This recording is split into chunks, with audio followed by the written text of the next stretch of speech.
서점 챈들러입니다. 너무 오랜만에 영상을 올리게 됐습니다. 그동안 기다려 주셔서 감사드리고요. 앞으로 좀 더 부지런히 책을 읽고 영상도 부지런히 만들어서 업로드 텀이 너무 오래되지 않도록 노력을 해야 할 것 같습니다. 오늘 제가 가지고 나온 책은 어려운 책을 읽는 기술이라는 일본의 현대사상 평론가라고 알려져 있는 다카다 아키노리의 책인데요.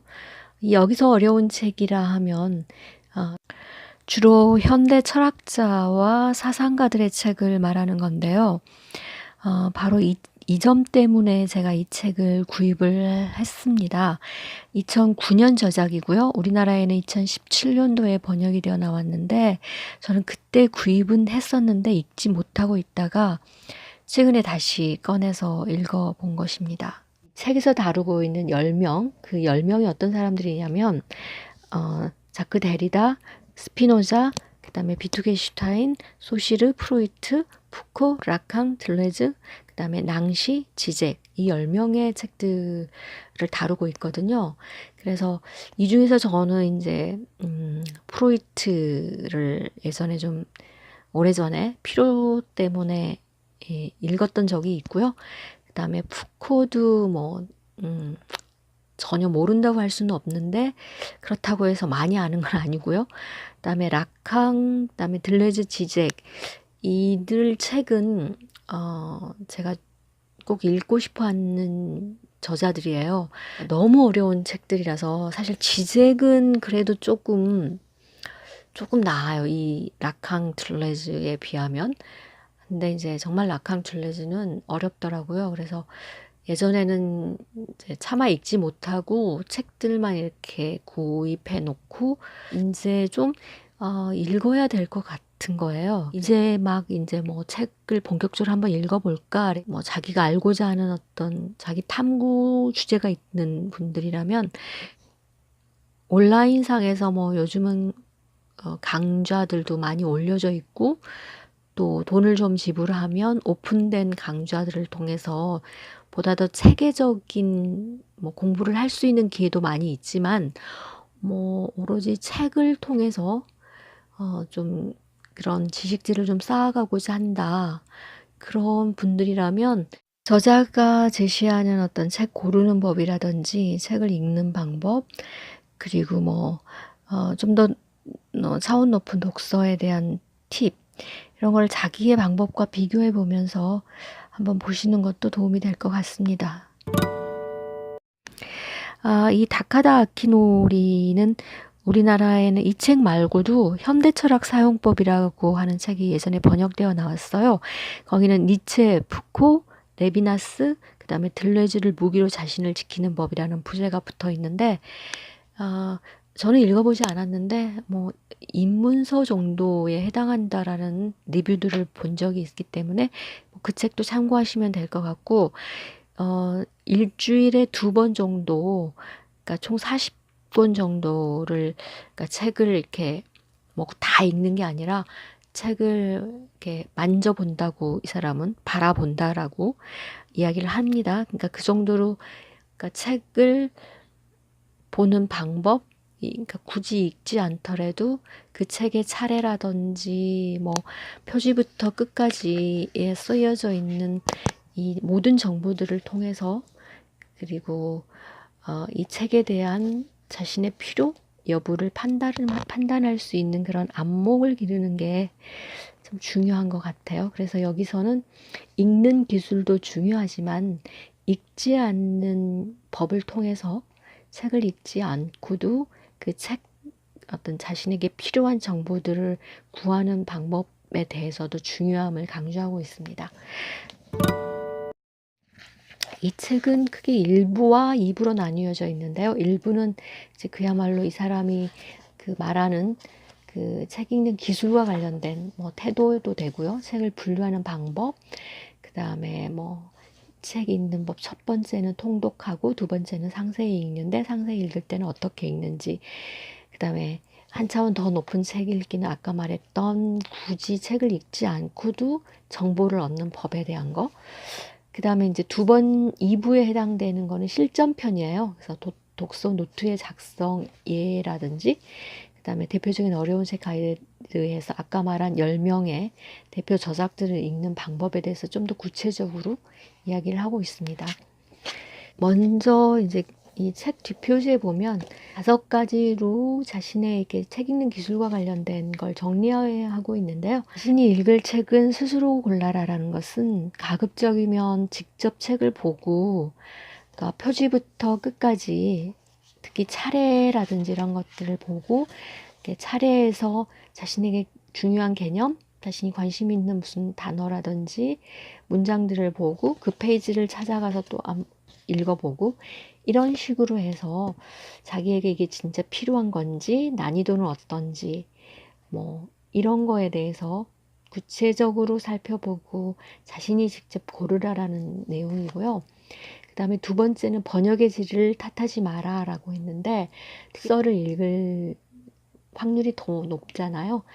그런데 아주 나쁜 번역의 예 빼고는 어쩔 수 없이 읽어야 하는 건데 이것과 관련해서도 좀 더 번역 비판이 좀 많아졌으면 좋겠어요. 그 다음에 3번째로는 미리 책의 유형을 파악하라라고 하는데요.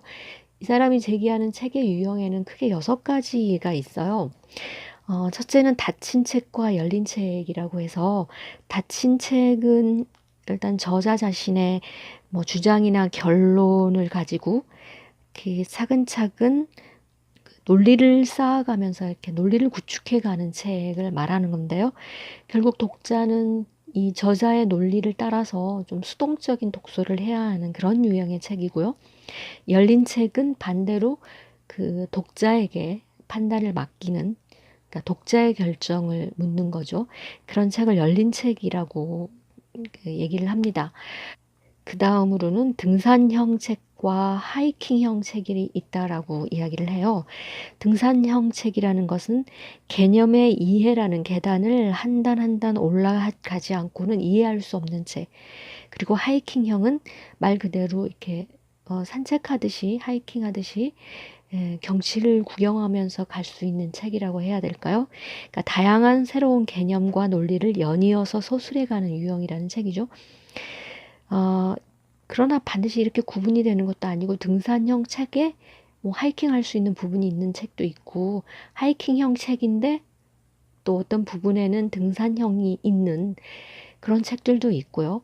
그 다음에 비판적 읽기와 동조적 읽기라는 그러니까 비판적으로 이 책에 대해서 독자가 관점을 가지고 읽어야 하는지 아니면 저자의 의견에 따라서 저자의 견해를 동조하면서 읽어야 하는지 그렇게 읽어야 할 책이 있다는 식이죠. 그러니까 총 이런 6개의 책의 유형이 뭐 조합이 되어 있는 거죠. 예를 들어서 뭐 닫힌 책이면서 하이킹형 책이면서 비판적으로 읽어야 할 책 이런 식으로 이렇게 조합이 될 수 있는 거죠. 또 뭐 부가적으로 이야기를 한다면 외부 참조가 필요한 책 그러니까 하나의 책, 이 책만 읽어서는 알 수가 없고 또 다른 분야의 책을 뭐 읽어야 한다든지 입문서가 따로 필요한다든지 뭐 이런 외부의 참조가 필요한 책과 그렇지 않고 이 한 권으로 읽을 수 있는 책, 뭐 그렇지 않은 책도 있다고는 하는데 자신이 직접 책을 이렇게 구체적으로 살펴보면서 자신이 그런 책의 유형들을 판단해서 읽을 수 있는지 아닌지 자기가 좋아하는지 어떤지 그 유형에 따라서 독서하는 방법들도 달라질 수 있기 때문에 그런 유형을 이렇게 구별하는 방법을 익히라는 거죠. 자신의 패턴, 독서 패턴을 잘 아는 것도 되게 중요한 것 같아요. 그런 걸 알면 무리하지 않는 게 생기는 것 같아요. 그러니까 뭐 저를 이야기하자면 저는 좀 약간 충동적으로 책을 사는 경우가 많아요. 책 서핑을 하다가 이렇게 문장이라든지 어떤 이 저자의 문제의식 이런 거가 관심이 있으면 까다롭게 책을 살피면서 꼼꼼하게 이렇게 판단해 보고 책을 구입하는 형은 저는 아니에요. 그래서 후회할 때가 많은데요. 그러니까 뭐 기대치보다 못한 책을 사는 경우도 많고 또 미처 또 그 판단을 못 해가지고 제쳐뒀는데 나중에 그냥 절판이 됐는데 그게 없으면 안 되는 책이었다든지 뭐 이런 독서력을 키우는 것과 그 다음에 이 사람이 말하는 한 차원 더 높은 책 읽기에서 말하는, 그러니까 읽지 않는 그러니까 책을 반드시 전체를 읽거나 또는 구입하지 않더라도 그 책을 볼 수 있는 그런 안목과 그런 정보를 수집하는 방법을 익혀야 한다는 얘기를 하는데요. 읽지 않는 책을 통한 정보 수집 방법. 그러니까 이 사람이 연간 2,000권 그리고 앞으로는 뭐 5,000권을 이렇게 책을 다뤄보고 싶다는 그런 열망을 가지고 있는 사람이니까 모든 책을 다 구입하거나 다 읽을 수는 없는 거잖아요. 정보를 효율적으로 수집하려는 목적을 위해서 읽는 것만큼이나 무엇을 읽지 않을 것인가가 중요하다고 이야기를 하는 거거든요. 다만 읽지 않은 책을 통해서도 필요한 정보를 얻을 수 있는데 그에 대해서 저자는 방법을 제시합니다. 읽지 않는 독서에 대해서 이렇게 이야기하는 대목을 한번 보면, 첫째는 우선 책의 차례를 꼼꼼히 본다. 차례 구성을 보면 저자가 생각하고 있는 논리의 흐름을 알 수 있는 경우가 많다. 차례 구성에서 논리성을 느낄 수 없을 때 그 책을 덮기로 결단을 내리는 것도 중요하다. 그러니까 차례를 보고 잘 판단하는 게 중요하다는 얘기죠. 두 번째, 차례의 장 제목 또는 소 제목 등에서 자기가 중시하는 항목을 찾아내 그 부분을 대강 읽어본다. 세 번째, 만약 그 부분에 의의가 있다고 생각하는 내용이 적혀 있다면 그 주변도 읽어본다. 그렇지 않다면 바로 그만둔다. 네 번째, 이게 되게 재밌는데요. 대충 페이지를 넘기다 손가락이 멈춘 곳을 읽어본다. 독서에는 불운이 있다. 책장을 넘기는 자신의 손가락에 담긴 불가사의한 힘을 기대하며 대충 페이지를 넘기다 멈춘 곳을 조금 읽어보는 방법을 시도해 보기 바란다. 이 방법으로 일생의 한 권이라고 할 수 있는 책을 만나게 되는 경우도 있다. 책을 만나는 데서의 불운이라는 게 재밌는 개념인 것 같아요. 그리고 무엇보다 진짜 책도 역시 인연이 있어서 때가 있는 것 같아요. 분명히. 그 다음에 이제 책을 진짜 읽는 방법에 대해서 이 사람이 이야기하고 있는데요. 스피노자의 에티카 같은 경우 10년 동안 읽어오고 있는데 그럼에도 불구하고 약 30% 정도 이해하고 있다고 자기는 생각한대요. 그런 것처럼 정말 어려운 책, 그리고 안다라는 수준에까지 가기 위해서는 이런 어려운 책들은 정말 한두 번 읽어서 되는 것 같지는 않거든요.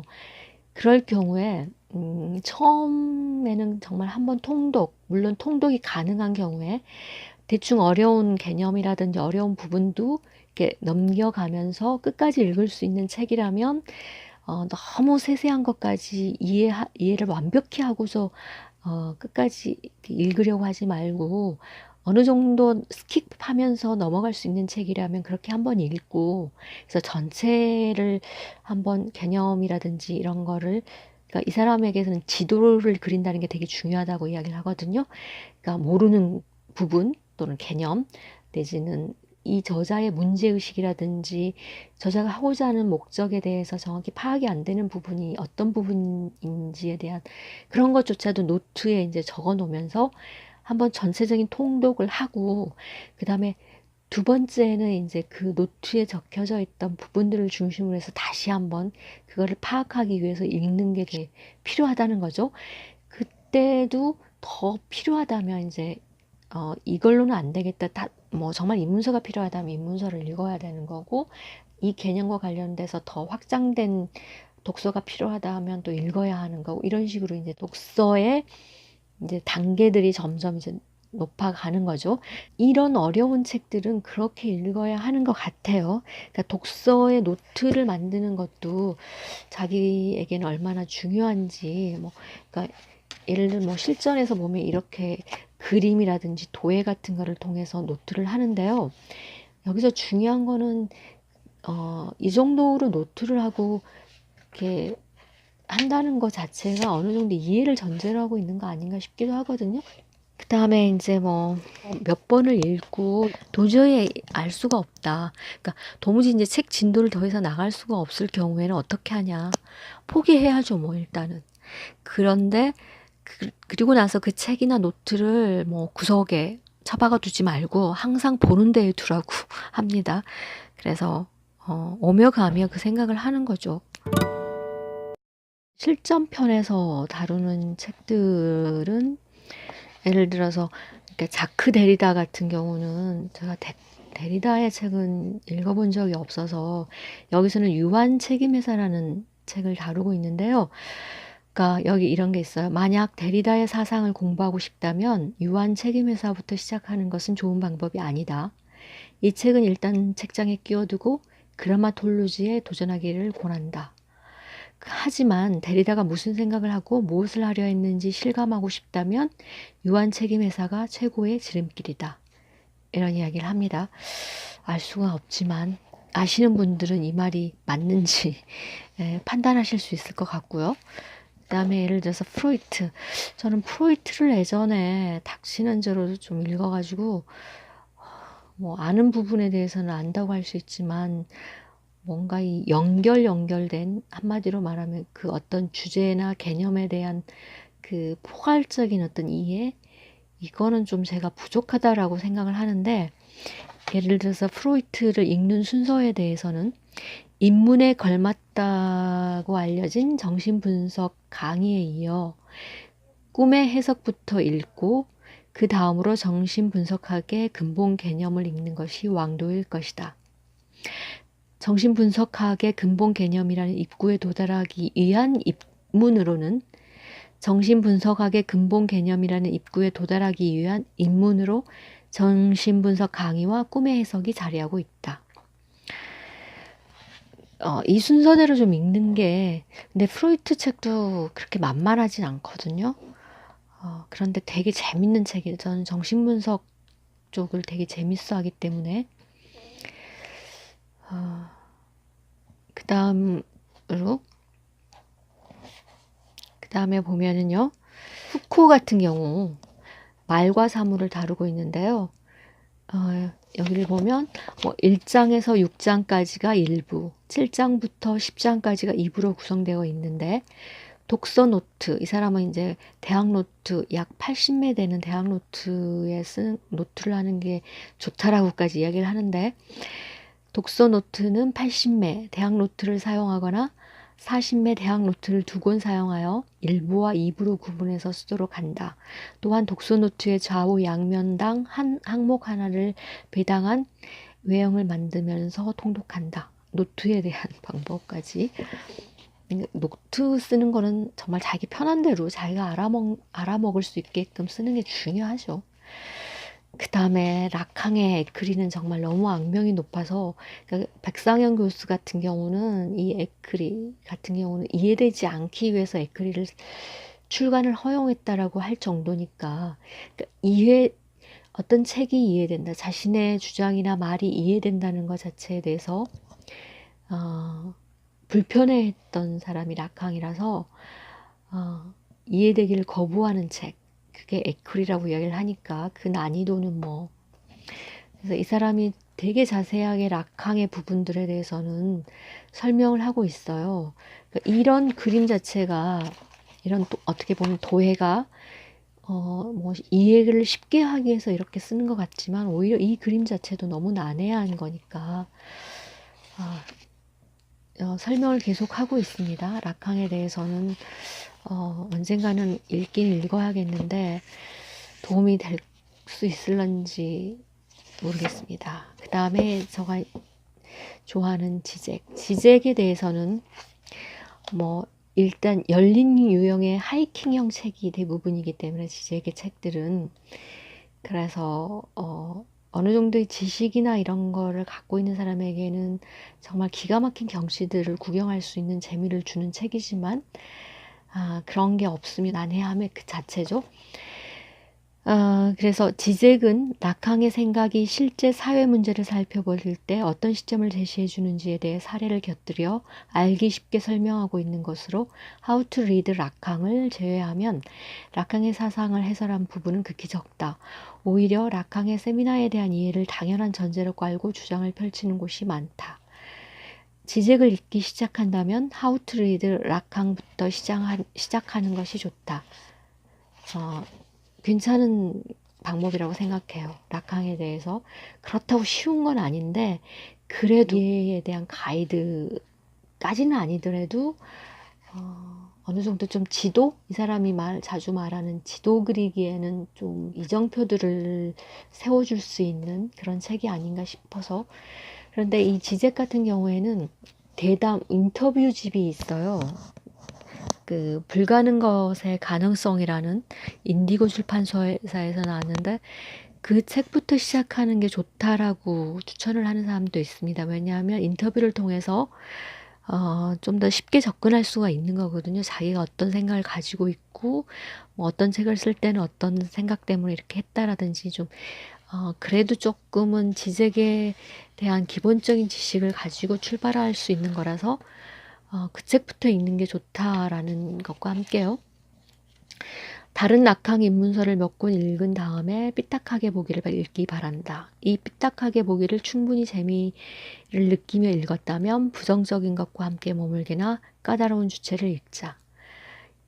또는 이 단계에서 락항의 에이크리를 읽는 것도 괜찮다. 그 다음에 뭐 까다로운 주체를 읽기 위해서는 해겔에 대한 지식이 있어야 하는데 해겔 입문서를 미리 읽어두는 게 좋은데 여기서는 하세가와 히로시의 해겔 정신현상학 입문을 추천한다. 하이데거도 마찬가지인데 이런 식으로 가면 이 책을 읽을 수가 없기 때문에 오히려 이 지잭을 읽음으로써 락항, 그 다음에 해겔, 하이데거 이쪽으로 거슬러 올라갈 수도 있다라고 이 저자는 이야기하는데 그것도 좋은 저는 생각합니다. 그래서 지색은 재미있어요. 그러니까 뭐 폄하되는 면도 있기는 한데 그래도 정말로 풍부한 이야깃거리들을 할 수 있는 그러니까 뭐라 그럴까요? 상상력을 이렇게 불러일으키는 그런 재미있는 저자라고 저는 생각을 합니다. 그 저자의 생각에 동의하든 동의하지 않든. 사실 여기서 말하는 이 10명 이외에도 제가 읽고 싶은 철학자, 사상가들의 책은 많은데요. 이들은 저는 인류의 그 지성사의 천재들이라고 생각하거든요. 프로이트, 들레즈, 락항, 천재들인 것 같아요. 어떻게 그런 생각을 하고 또 그렇게 책을 읽고 또 그런 개념 또는 그런 문장들을 만드는지 그들의 저서는 정말 선물 같은 거가 아닌가 싶어요. 그런 책들을 읽어보고 싶은 욕망들이 예전부터 있었는데 더는 미루기 어렵지 않나. 그래서 읽어보려고 하는데요. 그래서 좀 도움을 얻고자 오늘 이 다카다 아키노리의 어려운 책을 읽는 기술을 읽어봤고요. 그 어려운 길들이지만 그리고 꽤나 오래 걸리겠지만 도움을 받아가며 이런 자신만의 그 책 읽는 노하우, 책 읽는 방법들을 쌓아가면서 읽어보려고 합니다. 오늘은 여기까지 하고요. 다음 영상을 통해서 또 다시 인사드리겠습니다. 봐주셔서 고맙습니다.